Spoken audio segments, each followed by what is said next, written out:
ആന്റണി ഉണ്ട് വിവരങ്ങളുമായി. അനീഷ്, എന്തായാലും ആ ഒരു മരണസംഖ്യ 13 ഉയർന്നിരിക്കുകയാണ്. എങ്കിലും ഈ ഒരു സംഭവം നടന്ന പ്രദേശത്ത് ഇപ്പോൾ തീ നിയന്ത്രണ വിധേയമാക്കാൻ സാധിച്ചിട്ടുണ്ട് എന്നാണ് മനസ്സിലാക്കുന്നത്. രാത്രി വൈകിയും രക്ഷാപ്രവർത്തനം നടത്താൻ തന്നെയായിരിക്കുമോ തീരുമാനം?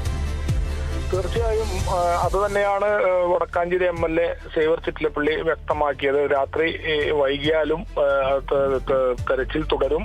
അതിനുവേണ്ട വൈദ്യുത വിളക്കുകൾ സ്ഥാപിക്കുന്ന ജോലികൾ അവിടെ നടക്കുന്നുണ്ട്. കാരണം ഇവിടെ 40ഓളം പേർ, 35-നും 40-നും ഇടയിൽ ആളുകൾ ഈ സ്ഥലത്ത് ഒരേ സമയം പണികളിൽ ഏർപ്പെട്ടിരുന്നു എന്നാണ് ലഭിക്കുന്ന വിവരം. ഈ സംഭവ സമയത്ത് കളക്ടർ ഇപ്പോൾ സൂചിപ്പിച്ച പോലെ സംഭവ സമയത്ത് ചായ കുടിക്കാനായി 3-4 പേർ പുറത്തേക്ക് പോയിരുന്നു. അവരിൽ നിന്നുള്ള ലഭിക്കുന്ന വിവരമനുസരിച്ചാണ് അത്തരത്തിൽ ഇത്രയും പേര് അവിടെ ഉണ്ടായിരുന്നു എന്ന് പറയുന്നത്. പിന്നെ നമ്മൾ നേരത്തെ ഒരാളെ ബൈറ്റ് കാണിച്ചിരുന്നു, വിൻസെന്റ് എന്ന് പറയുന്ന ഒരു വെടിക്കെട്ട് പണിക്കാരൻ. അദ്ദേഹവും പറയുന്നതും എല്ലാം മലയാളികൾ ആണ്. ഈ 40ഓളം പേര് തന്നെയാണ് അവിടെ ഉണ്ടായിരുന്നതെന്ന് അദ്ദേഹം വ്യക്തമാക്കിയിട്ടുണ്ട്. എന്തായാലും ഈ സ്ഥലത്തെ പൊട്ടിത്തെറികളെല്ലാം അവസാനിച്ചു.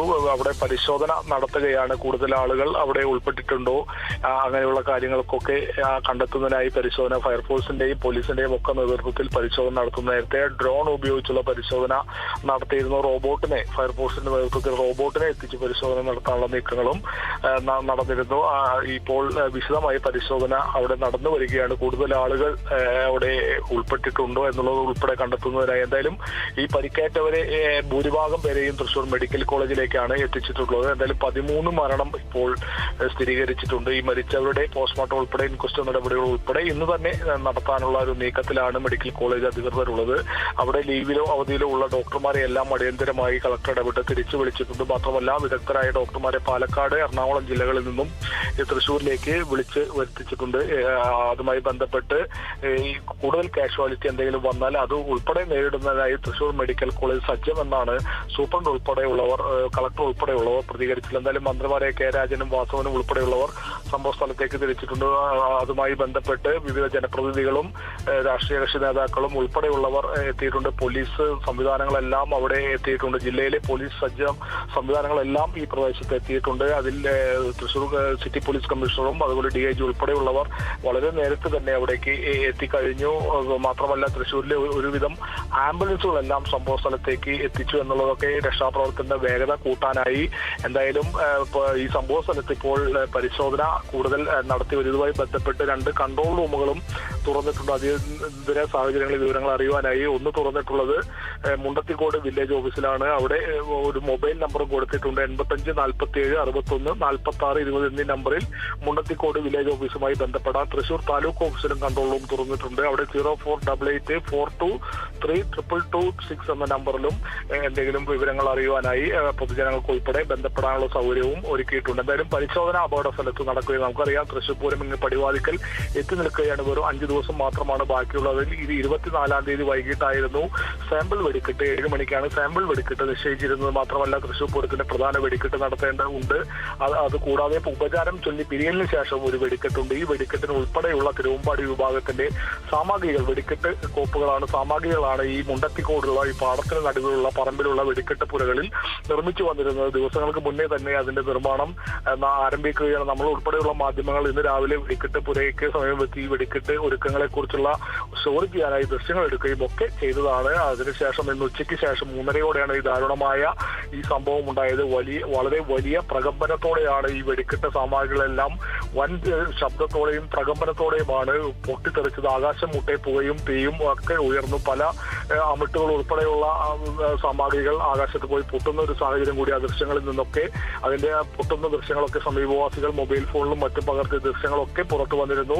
ഈ വെടിക്കെട്ട് അപകടത്തിനിടെ സമീപത്തെ വീടുകളിലെ ജനൽച്ചിലുകൾ ഉൾപ്പെടെ തകർന്ന് പലരുടെയും ദേഹത്ത് ഒക്കെ തട്ടി പരിക്കേറ്റവരും തൃശൂർ മെഡിക്കൽ കോളേജിലേക്ക് ചികിത്സയ്ക്കായി എത്തിയിട്ടുണ്ട്. എന്തായാലും മരണസംഖ്യ ഇപ്പോൾ 13 ആയി എന്നുള്ളത് ഏറെ വേദനാജനകമായ കാര്യം. കാരണം തൃശൂർ പൂരം വളരെ നമുക്കറിയാം വിശ്വപ്രസിദ്ധമായ ഒരു പൂരമാണ്. നിരവധി പേർ ഇത് ആഘോഷിക്കാനായി ലോകത്തിന്റെ പല ഭാഗങ്ങളിലും അവധിയെടുത്ത് പോലും നാട്ടിലേക്ക് എത്തുന്ന ഒരു ആഘോഷമാണ്. തൃശ്ശൂർക്കാരുടെ എന്നല്ല കേരളത്തിന്റെ എല്ലാം ഒരു ആഘോഷമാണ് ഈ തൃശൂർ പൂരം എന്ന് പറയുന്നത്. അതിന്റെ പ്രധാന ആകർഷണമായി ഗുരുതരമായ ഒരു കാര്യമാണ് വെടിക്കെട്ട് എന്നുള്ളത്. ആ വെടിക്കെട്ടിന് ഒരുക്കി വെച്ചിരുന്ന വെടിക്കെട്ട് സാമഗ്രികളാണ് തിരുവമ്പാടി വിവാദത്തിന്റെ തരത്തിൽ വെടിക്കെട്ട് പുരയിൽ വെച്ച് പൊട്ടിത്തെറിച്ചത്. അതിൽ നിന്ന് രക്ഷപ്പെട്ട ഒരു വെടിക്കെട്ട് കലാകാരൻ വിൻസെന്റ് തന്നെ പറയുന്നത് തിരികൾ ഉണക്കാനിട്ടു. ആ തിരികൾക്കാണ് ആദ്യം തീപിടിച്ചതെന്നാണ് അദ്ദേഹം പറയുന്നത്.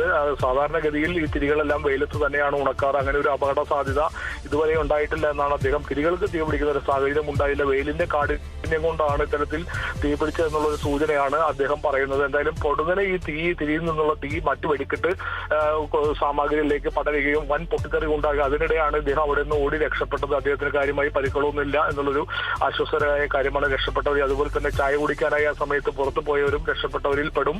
എന്തായാലും അവിടെ വിശദമായ പരിശോധന ഫയർഫോഴ്സിന്റെയും പോലീസിന്റെയും ഉന്നത ഉദ്യോഗസ്ഥരുടെ നേതൃത്വത്തിൽ ഇപ്പോൾ നടന്നു വരികയാണ്. കാർത്തു.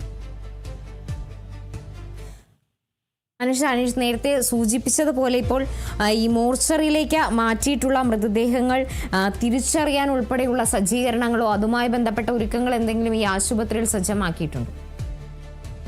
ബന്ധപ്പെട്ട നീക്കങ്ങൾ തന്നെയാണ് പോലീസും ആശുപത്രി അധികൃതരും ഒക്കെ ഉള്ളത്. ഇൻക്വസ്റ്റ് നടപടികൾ ഇന്ന് തന്നെ നടത്തും. താൽക്കാലികമായ ഒരു ഷെഡ് കെട്ടി അവിടെ ഇൻക്വസ്റ്റ് നടപടികൾ നടത്താനുള്ള ഒരു നീക്കത്തിലാണ് പോലീസും ആശുപത്രി അധികൃതരും ഉള്ളത്. അതിനുശേഷം പോസ്റ്റ്മോർട്ടം ഉൾപ്പെടെയുള്ള നടപടികൾ നടത്താൻ തിരിച്ചറിയുന്ന മുറയ്ക്ക് മൃതദേഹങ്ങൾ ബന്ധുക്കൾക്ക് വിട്ടുകൊടുക്കുന്ന നടപടികളെല്ലാം ഉണ്ടാകും. അതിന്ന് രാത്രിയോ നാളെ രാവിലെയൊക്കെ അതുണ്ടാകും എന്ന് തന്നെയാണ് നമുക്ക് ലഭിക്കുന്ന വിവരങ്ങൾ. എന്തായാലും അതുമായി ബന്ധപ്പെട്ടുള്ള നടപടികളുമായി പോലീസും മെഡിക്കൽ കോളേജ് പോലീസും അതുപോലെ തന്നെ ആശുപത്രി അധികൃതരും ഒക്കെ അതിന്റെ പ്രവർത്തനങ്ങളുമായി മുന്നോട്ട് പോവുകയാണ്. മരണപ്പെട്ടവരുടെ ബന്ധുക്കളെ കണ്ടെത്തേണ്ടതുണ്ട്. മൃതദേഹങ്ങൾ തിരിച്ചറിയേണ്ടത്. പല മൃതദേഹങ്ങളും ചിതറിയ നിലയിലായിരുന്നു. തലകൾ മരിച്ചവരുടെ അല്ലെങ്കിൽ ശരീരഭാഗങ്ങൾ ചിന്നിച്ചിതറിയുടെ തലകൾ കണക്കിലെടുത്താണ് ഈ മരിച്ചവരുടെ എണ്ണം നിശ്ചയിച്ചിട്ടുള്ളത്. 13 എന്നൊരു സംഖ്യയിലേക്ക് എത്തിയത്. എന്തായാലും അതിന്റെ ഇൻക്വസ്റ്റ് നടപടികളൊക്കെ മുന്നോട്ട് നീങ്ങുകയാണ്. എന്തായാലും മെഡിക്കൽ കോളേജിൽ വലിയ ചികിത്സാ സംവിധാനങ്ങളാണ് പരിക്കേറ്റവർക്കൊക്കെ ഒരുക്കിയിട്ടുള്ളത്. ഞാൻ നേരത്തെ സൂചിപ്പിച്ച പോലെ അയൽ ജില്ലകളായ പാലക്കാടും അതുപോലെ എറണാകുളത്തു നിന്നുള്ള വിദഗ്ധരായ ഡോക്ടർമാരെയും അടിയന്തരമായി തൃശ്ശൂരിലേക്ക് വിളിപ്പിച്ചിട്ടുണ്ട്. മാത്രമല്ല തൃശ്ശൂർ മെഡിക്കൽ കോളേജിലുള്ള ഡോക്ടർമാരെ ഡ്യൂട്ടി കഴിഞ്ഞ് പോയവരെയും ലീവിലുള്ളവരെയും ഒക്കെ അടിയന്തരമായി തിരിച്ചു വിളിച്ചിട്ടുണ്ട്. അതിനാവശ്യമായ സംവിധാനങ്ങളെല്ലാം തൃശ്ശൂർ മെഡിക്കൽ കോളേജ് സജ്ജമാണെന്നാണ് ജില്ലാ കളക്ടർ വ്യക്തമാക്കിയിട്ടുള്ളത്. കാർത്തു.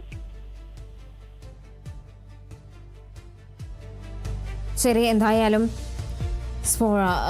തൃശ്ശൂരിലുണ്ടായ ആ വലിയ ദുരന്തത്തിൽ മരണസംഖ്യ ഉയരുകയാണ്. ഇപ്പോൾ നിലവിൽ 13 പേരിൽ അതിലധികം ആളുകളാണ് ചികിത്സയിൽ തുടരുന്നത്. ഇവരിൽ 5 പേരുടെ നിലയാണ് ഗുരുതരമായിട്ടുള്ളത്. ഇവർക്ക് 70% പൊള്ളലേറ്റിട്ടുണ്ട് എന്നാണ് മനസ്സിലാക്കുന്നത്. കൂടാതെ ഒരാൾ വെന്റിലേറ്ററിലും തുടരുന്ന സാഹചര്യമാണുള്ളത്. 40ഓളം തൊഴിലാളികളായിരുന്നു ഈ ഒരു സംഭവ സമയത്ത് ആ പ്രദേശത്ത് ഉണ്ടായിരുന്നത്. 5 ഏക്കറിലായി ഉണ്ടായിരുന്ന ആ ഒരു പാടശേഖരത്തുണ്ടായിരുന്ന വെടിപ്പുരകളെല്ലാം പൂർണ്ണമായും കത്തി നശിച്ചു എന്നാണ് നമ്മൾ മനസ്സിലാക്കുന്നത്. പ്രദേശത്ത് ഇനിയും സ്ഫോടക വസ്തുക്കൾ പൊട്ടാതെ കിടക്കുന്നുണ്ടോ എന്ന തരത്തിലുള്ള അന്വേഷണങ്ങളൊക്കെ പോലീസിന്റെ ഫയർഫോഴ്സിന്റെ ഭാഗത്തു നിന്ന് പുരോഗമിക്കുന്ന സാഹചര്യമാണുള്ളത്. എന്തായാലും ഈ സംഭവ സ്ഥലത്ത് മരിച്ച 13 പേരുടെ മൃതദേഹങ്ങൾ ഇപ്പോൾ മോർച്ചറിയിലേക്ക് മാറ്റിയിരിക്കുകയാണ്.